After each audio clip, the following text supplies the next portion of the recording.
Welcome to On the Edge with April Mahoney Brains. Here, this is the spot where the conversations are pointed, the guests are sharp, and the responses are never dull. Did you bring your thinking caps? Because it's time to put them on. Because the conversation starts now. Hello, brains, and welcome to On the Edge with April Mahoney. You've dropped back in on the spot.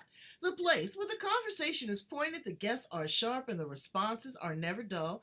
And we are taking a trip to the UK, United Kingdom, London, with Kim Uzzell. We're going to talk finance, we're going to talk love, we're going to talk relationship, and she's got some great words of wisdom for you young millennials and for older people, how to set yourself up for success. Okay. What I can say about your queen is that she's no punk. She will exile you and kick your butt out the castle in a heartbeat. Yep, but she's got a lot of responsibility, and the monarchy is really the breadwinner for the UK. That's what people come for, is to see all the pomp and circumstance.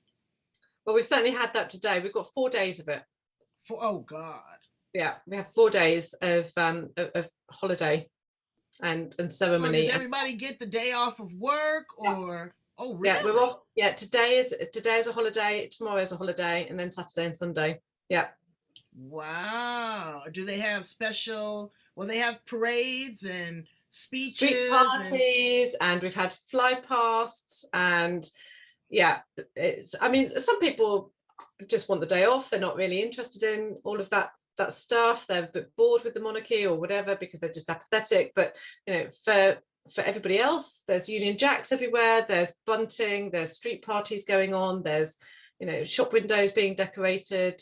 Everywhere is different, but it's a national holiday. Certainly in England. I don't know if it is across the UK, but it's certainly a national holiday today.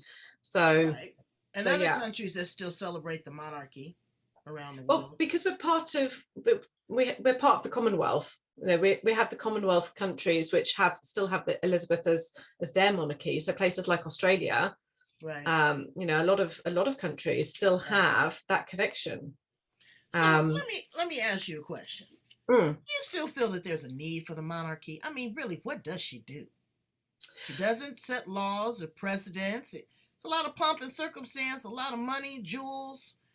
Do you think there's still a need for that? Personally, I quite like it. I know that there was always going to be an aspect of saying there are members of the royal family who may not earn their keep.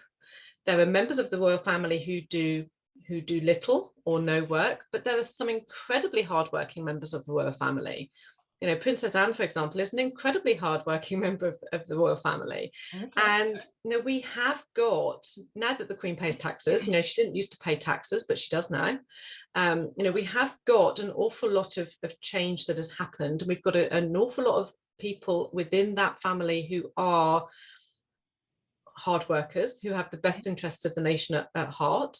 And like any business, there will always be freeloaders, and there will always be hard workers, and there will always be an aspect that costs money and an aspect that brings money in. And as you alluded to earlier, the amount of income that brings into the UK, one way or another, from tourism, is phenomenal. Now, what the exact numbers are as to how that balances out, I confess I don't know, but. In other words, it's more than our pay grade regardless. But you know what? Absolutely. What about over the years? And were you born and raised there in the UK? Yeah. So let's talk about equity, diversity, and inclusion. Girl, You got a half black sister from South Central LA. And that she grew up right where I grew up. You had Diana. You had Fergie. They don't seem to like the suitors that the Prince Charmings go out and find. Are they changing? I think really the Queen was kind of knocked over the head after Diana. She didn't really realize the impact that woman had on the world, not just her or her kids. I think that did something to her. And then also, her welcoming Camilla. She's been through a lot. It's a lot, but just you're carrying on the monarchy. You've got these kids, whether you like her or not. He's still going to be the prince, whether you call him the prince or not. She's still going to be the princess. It's still going to be a fairy tale. But there's a lot of divorce. That used to be a no-no. It did, and again, we don't know how much of the crown is fact, but we do know that there's a good amount of synergy there with drama and real life. But if you look back at some of those episodes, at the fact that Margaret wasn't allowed to marry who she wanted to marry, right?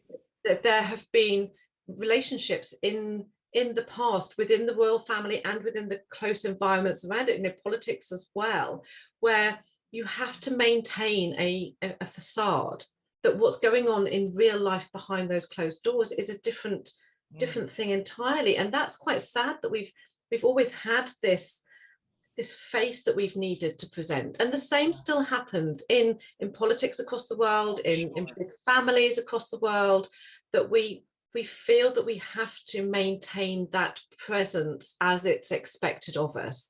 And that if very disingenuous. Yeah, and if we do differently, then we consider ourselves a failure. Well, they need to do some deep introspective work. Everybody does. Yes, and it is changing, and it is changing. And like you said, after Diana died, the outpouring of grief was phenomenal. And I still grieve. Yeah, people are, and even here, we see there are some newspapers that still mention Diana pretty much every day. There is some mention of her constantly, 30 years later. And this is a huge area that didn't go unnoticed. So the Queen then had her worst year ever. She called it Annus Horribilis, and she was a shrunken woman at that time. You could see that she was beaten, emotionally, because she loved those boys. Oh yes. Absolutely. She loves all of them, but just really what she saw them go through and how tragic it was, and it's just a lot. But we're talking about up-leveling people here on The Edge today with Kimberly. You pronounce your last name Uzzell. Uzzell. Yeah. Uzzell. That's Uzzell. Very provocative. I know. Pull that shoulder back, honey, when you say Uzzell. It is French. Yeah, you are a woman of investments.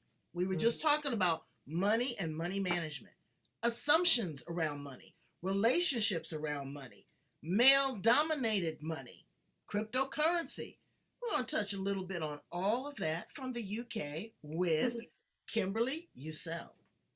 And I love that because I like to talk to people from other countries. I'm here in the US. My parents, I was very fortunate that my parents taught me financial literacy. They taught me about world currency. They taught me how to invest and how to save. So I didn't really have those issues growing up. Yeah, I got into a little kerfuffle, but that was by my own doing, my own demise. But I knew that I had a strategy to get out. There's so many people that don't have a strategy, that don't know anything about money, don't know anything about world currency. And so you're going to educate us a little bit about that. So tell us, Kimberly, where in the world do you show up? So I am based in the east of England in the UK. I have lived here all my life. So I am, I'm from Norfolk in the UK, and I'm Norfolk through and through. I'm a Norfolk girl, born and bred. And I'm very proud of where I live and, the environment that I live in and the place that I've been brought up in. I'm very lucky to be here. And I also have the absolute pleasure of being able to deliver my work globally now because of the changes that I've seen in my career through things like technology, and even trying to look on the bright side of all of the things that have gone on in the world. COVID meant that everybody started dealing online. Everybody started opening up to conversations like this online 2.5 years ago that may not have happened if we weren't thrown into that state of chaos through the pandemic. So by having that occur, my world opened up. My ability to spread my message and engage with people all over the world became a reality much quicker than it might have otherwise done. So I'm based in little old Norfolk in England, but I work with people all over the world, different time zones, different approaches to money, different attitudes, different expectations. So I learn as much as I give, and that's just phenomenal. All right. So you have worked in investment management. A lot of people, now we can't go into the nuts and bolts because we're dealing on two different type of exchanges. But overall, people are afraid of the word invest. And brains, what you have to understand, if I told you once, I've told you a million times. Money is energy. Money cannot talk to you. It cannot teach you. It cannot walk with you. It cannot do anything but be a vehicle of exchange. And you have to be able to exchange it. Be, cautious. Of course, take care of your necessities, but pay yourself first. Wouldn't you agree, Kim? Oh, absolutely. Absolutely. I always try and get people to look at a wealth triangle or a wealth pyramid in every situation. Mm-hmm. So the bottom layer is always going to be your essentials, the roof over your head and the food that goes into your belly. Make sure whatever happens that you are covering that. And I know that there are always going to be times when that becomes a bit tricky for some people, recession or whatever, but that is the absolute, lifeblood. Then make sure that you've got a little bit of surplus cash that's not earning you a great deal, but it's there to cover you in emergency, so that when life throws you a curveball, when the tire goes on the car, or when the boiler breaks down and you've got no heating at home, you have got the money to go and replace it and keep yourself safe and warm. So that is your first couple of layers of your wealth pyramid. Everything above there is then movable feast. You can start growing it, you can start getting it to work for you.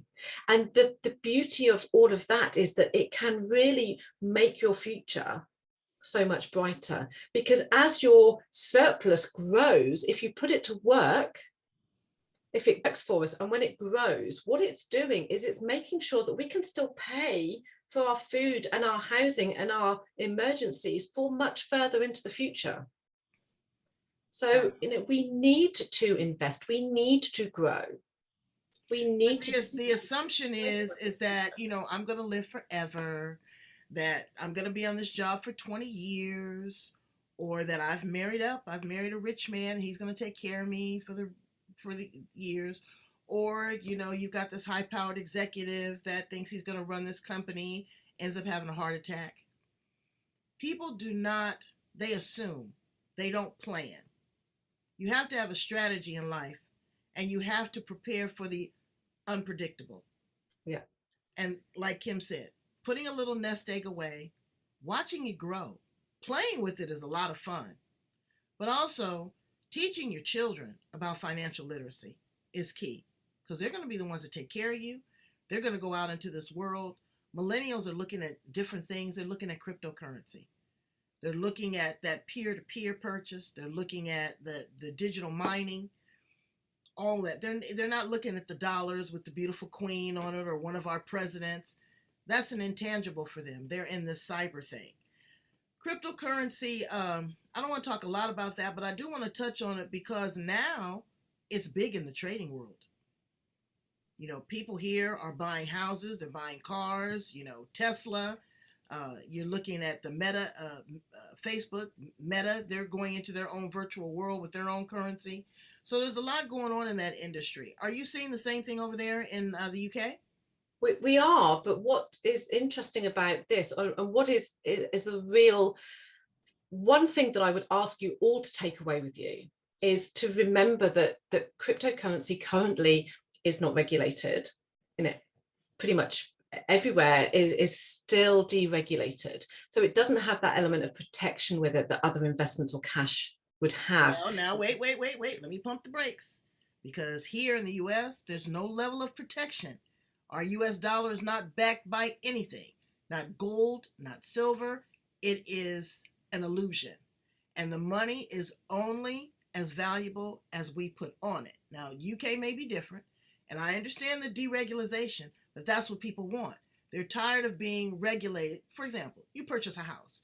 You've got to pay the realtor. You've got to pay the bank. You've got to pay the mortgage company. You've got to pay escrow. Everybody's got to buy in. If I'm buying a house from Kim, why can't I give Kim the money and Kim give me the house? That's what people are looking for. They're tired of the overseer. Okay, that was just my interjection. I'm sorry. Yeah. Continue. In the UK, we have a system called the Financial Services Compensation Scheme.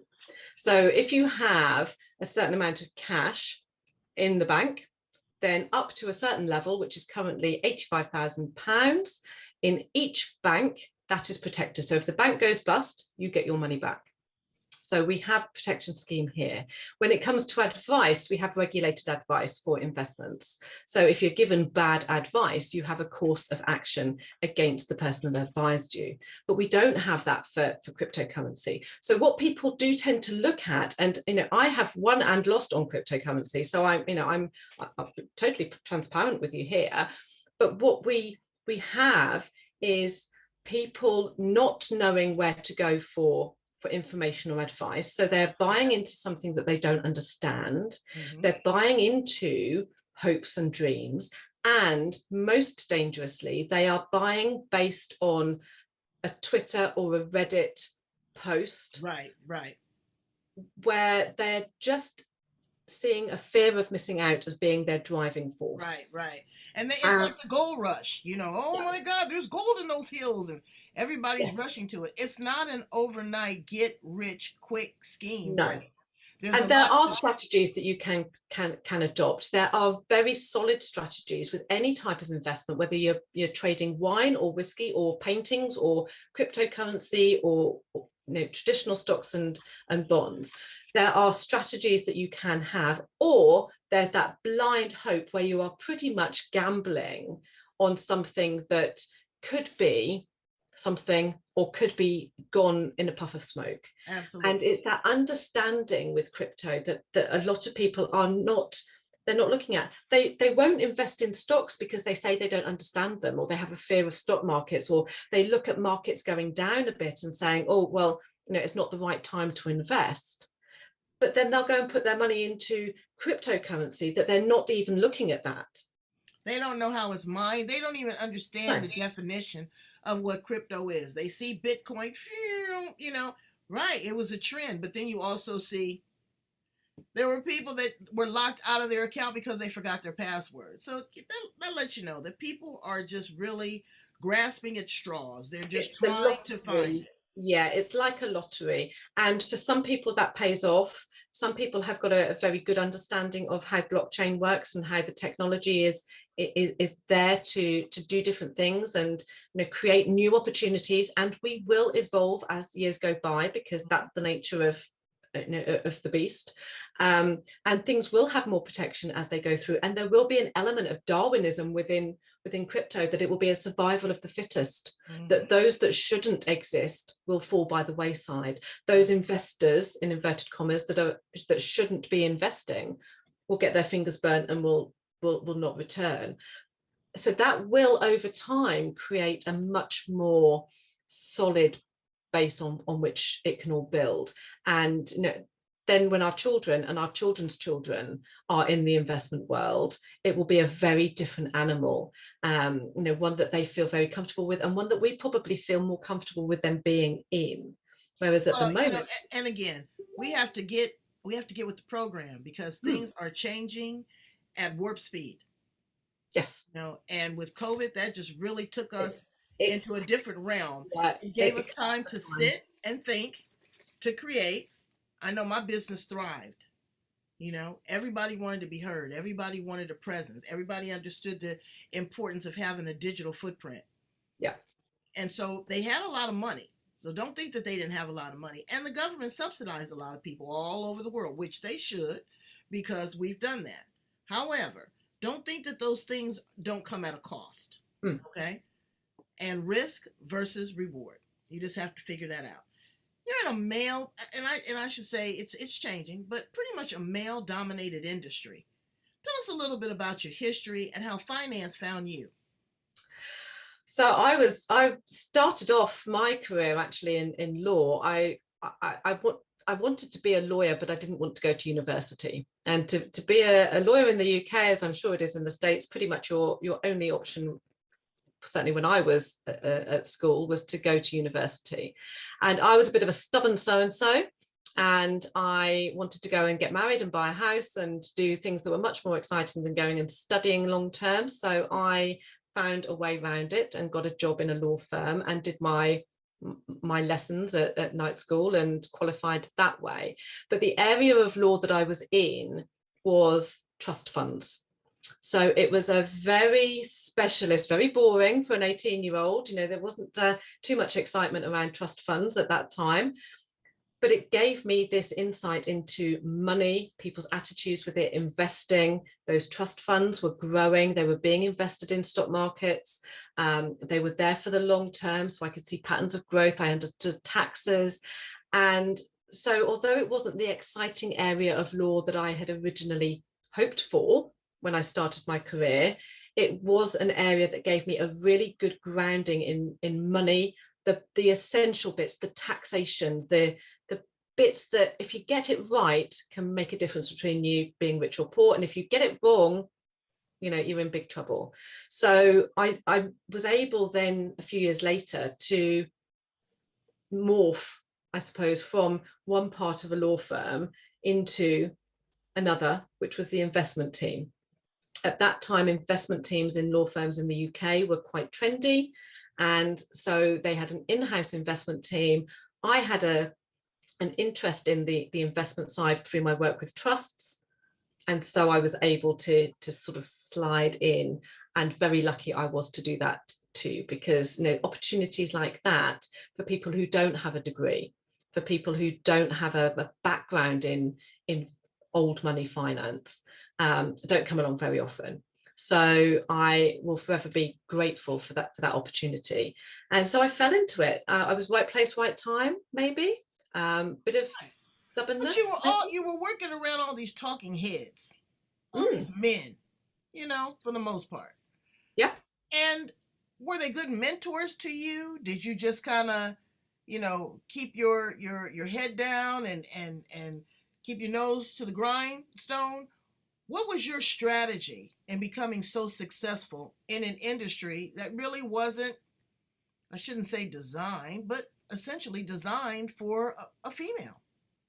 So, like every industry, there are good eggs and there are bad eggs. And I came across a really mixed bag. I had some male colleagues, some male. They all make you fart. I had some you know, senior members of staff who really did not think that I should be in that job, and I had some clients who were men who really didn't think that I should be in that job, just simply because I was a woman. But I had some incredibly good mentors as well. I had some people who took me under their wing and made sure that I knew absolutely that what I did was as good as any of them. And so I was lucky enough to always have somebody who had my back, somebody that I could rant at, somebody who I could go into a little corner and just say, leave me alone. And they would say, yeah, it's okay. Even if on the other side of the room, somebody else was going, oh, must be the wrong time of the month or whatever, which we would often hear. So, you know, right. It's one of those things that you have to be fairly strong. You have to be fairly balanced, but you also have to be respectful that everybody is different. Right, and I can't change the way that some of those people think, and maybe neither do I want to, because that's just who they are. Equally, I am who I am, and I'm not perfect either. So, yes, you are. You didn't get an email. I sent you an email telling you were absolutely perfect. But I think there is this element of give and take, and that we all have different skills, we all have different opinions, we all have different things that are good and bad and a bit indifferent. And I was able to on the whole, work with that. Sometimes it was really difficult, and I won't pretend. I worked through having my children when my children were very young, and I was a working mum, struggling with childcare, struggling to, you know, be a good mum and pick them up from school from time to time, or go and watch the school nativity, or help at sports day, or any of those things that as a mum I wanted to do, or when they were feeling poorly and I had to, leave them with somebody else because I had to work. That was really difficult, because I felt at times that some of the men that I worked with just didn't get it. But again, the reason that they didn't get it is because they weren't in that situation. Right. So I didn't get some of their issues. Right. Over time, though, we've talked about it more. And again, with COVID having happened and men working from home with the children at home, trying to juggle all of these things and seeing the realities of family and work life combined, things have changed again. And whilst it may not be perfect still, it is changing. It is. And those attitudes are changing. Right. What would you say to a woman in that space right now that's trying to establish herself and establish her boundaries?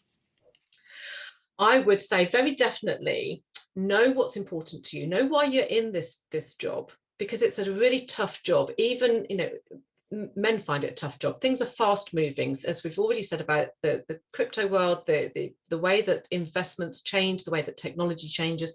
It is fast moving. So we've got to be somebody who is ready for that and prepared to work with that. And that can be hard, because it means your switch off time is limited. So when you want to spend time with your children, when you want to be having a break with them, you may not be able to, because the world of investment keeps turning 24/7, and it's a global thing nowadays. Everything is at the touch of your fingertips, and you can't escape it. So if you're not able to work with that, then you're going to find it hard, and that's just exhausting on every level. But if you've got a passion for it, if you've got an interest in it, if you want to do it, then don't let anybody stop you. Just go there with your big vision, with your heart and soul and your enthusiasm and all the good things that you are going to get out of this, for you, for your family, for your clients, for the next generation, for your communities. The possibilities are endless for the ripple effect, and you can be the drop that creates that ripple, and that's phenomenal if you want it. Tell us a little bit about your book, How to Create Everything That You've Never Had. What's inside the pages of that? So this is a book that I co-authored with 12 other women, amazing entrepreneurial women, talking about the struggles that they've had to overcome in some area of their life that's led them to where they are now. And for me, it was talking about the lessons that I learned financially from my mum and from my grandma, and that I want to pass on to my daughter and my future grandchildren. So it's a book full of inspiration. It's, as you can see, it's not thick. It's an easy read. You can pick it up and have a cuppa and read somebody's chapter and get inspired. And for me, it was just a joy to write, because I learned in researching some of the things that my mother went through with finance and the legislation that surrounded that. It wasn't her choice. It was the way that society was at the time. It taught me an awful lot about her behaviors around money. And then I could understand more about my behaviors that I'd inherited from her and learn from them, so that I make sure I don't pass them on to my children. So how to create everything that you've never had. Amazon, right? Is it on Amazon? Amazon. Yeah, it's available on Amazon. Okay. And actually, it's a small book, but it packs a mighty punch. All right. Well, that's what we need to be knocked out. Well, you got me motivated. Okay, so let's get to know Kimberly. Where are all those medals and awards hanging on those lanyards back there? Tell us about that. So the ones immediately behind me, they are my marathon medals. So I've completed 8 marathons. Wow. I did my first one 30 years ago. So when I was 20 years old, over 30 years ago, when I was 20 years old, I did my first London Marathon. And I did my last one in October, just gone. So I've got 8 medals, but over a 30-year period. I'm not a regular marathon runner, but it has been a great escape from those difficult times at work. You know, when you can just go for a run, pop your shoes on, get outside in the fresh air, let your head empty. You're only thinking of putting one foot in front of the other, and you are listening to the bird song, you are looking at the trees, you're looking at the houses, you're just allowing yourself a bit of decompression time. And for me, that has been almost literally, I think, a lifesaver at times. So they are my I'm a marathon runner too. So I'm a marathon runner also. Excellent. I run the water station. But that's what we need. We need people to do that because work. Running has never, I'm a woman that's very voluptuous at the top, and this was not. Yeah, it was hard on me, and I don't think that I like to exercise with music, unless I'm meditating or something like that, and I'm trying to quiet myself. I just couldn't get the synchronicity down, and I see people running all the time, and when they're finished, they're dripping wet, and it just seems like they've been renewed. There is a lot of joy that running brings to them. Let's ask you another question. If you were an appliance in the kitchen, what appliance would you be and why? Oh, I would be my coffee machine. I would absolutely 100% be my coffee machine. Why? Oh, well, I know that too much caffeine is bad for you, but I also believe in a little bit of what you fancy does you good. And I like dark chocolate, and I like good strong coffee. Oh, they are my vices. Yeah, okay. I like a little tipple as well, but I'm not a smoker, but I do like coffee, and for me, coffee has brought me so much joy because it brought me my husband. It brought me. He was the manager of the coffee shop opposite my office. Oh, how cute! And I was one of his customers. And coffee is like bacon. It's something about the aroma.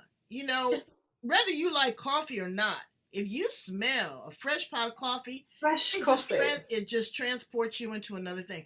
So you're not really a big tea drinker there? I don't drink tea. I don't drink tea. My husband drinks tea as well as coffee, but I don't. I have the very occasional cup of herbal tea if I'm trying to detox a little bit, which is not very often, but I do like good quality coffee. And I think, like everything, if the better the quality, the effects, the good effects can be phenomenal. Absolutely. And for me, that coffee machine, it brings me so much joy every day. and if I could bring that amount of joy and be that useful for somebody every day, giving them the energy, giving them the focus, giving them the first thing that they do in the morning, then that would be a phenomenal result, I think. I would be the refrigerator. The refrigerator. I just want to chill. I just want to chill. I just want to keep it cool, keep it cool. You had a blank canvas. What colors would you paint with? Oh, now I do like a light area. As you can see, everything around me here is quite light. I love vibrant sort of fuchsia pinks and sort of purples, but I also love the real classic colors, like a real deep French navy, or purely black and white. I think that a man in a dinner jacket and a white shirt and a black bow tie, that's really classic. A woman in a little black dress, an Audrey Hepburn type dress, you're wearing black, it's classic. Right. Yeah. And I love those real classic colors and those classic silhouettes and those those feelings of class and abundance in a way, but also simplicity, because we can overcomplicate things. I like this and overthink them. Yeah, absolutely. And I like color, but I like it in pops of color to accent things and to really make them stand out, so that I can then see something and appreciate it. A red rose in a garden is just beautiful, but if you have so many different colors in the garden, you might lose that red rose. Absolutely. So what would you tell a 25-year-old Kim? Financially? Anything. It could be about love, life. how to cook a good scone. Oh, What would you tell a 25-year-old Kim? in terms of cooking a good scone, I would say find somebody else who can cook you a good scone and just enjoy eating it. In terms of life generally, we always think we know everything by the time we're 25, when in fact we know very little. I got married at 19. First time around, I had my two children, young, and although I wouldn't change them for the world, I was very young. But at the time, I thought I was the most mature person ever, and so it's very easy to think that we know it all, and we don't. So take a little step back from time to time and listen to those people who have lived through it. And when your mother says, I was your age once, believe it, she was, and she made the mistakes and she learned from it, and she wasn't the goody that you thought she was going to be. So listen to her, talk to her, and enjoy her wisdom, because it can be invaluable. Absolutely. But in terms of your finances, when we're young, we think that retirement is a long way off. We think that that our grandparents are really, really old. Right. And we just don't put it into our current time. We're living for the moment at that age. We want to have a new car, we want to go traveling with our friends, we want to have a bigger house with a garden, or we want to get married or whatever. And we often put off planning for our future until later. But the earlier we start, the better that future is going to be. Absolutely. And we don't need to wait for a big amount of money to come our way. If we just put little amounts consistently away and get those little amounts working for us and getting excited about what it's doing and the future that it's going to create us, then we are not going to get caught out in the same way. There are so many women in the world who get to their 40s or their 50s or their 60s and then suddenly realize that they haven't got a retirement plan. Mm-hmm. They haven't got a property that they're secure in. If their relationship goes sour, they haven't got anything to fall back on. Mm-hmm. And although we hope that none of those things happen to us, we don't go into a marriage expecting it to fail. We don't go into a property expecting it to be sold by our landlord. We don't go into a job expecting to be made redundant in a few years' time. But these things happen, and we need to prepare for them so that we can have a stress-free life as much as possible and get on with the important bit, which is enjoying it. Absolutely. And living it, because life's unpredictable. It is. And you don't have to be old to die. Nope. And I will say to people, my dad, he died at 55 from a blood clot. He was a marathon runner too. He was you would think he was fit and healthy, but he had a blood clot, and it killed him instantly at the age of 55, which is no age. But his mother, my beautiful, beautiful, strong Nana, is 99. Wow. So you have no idea. I don't know, am I going to go my dad's way or am I going to go my Nana's way? I don't know.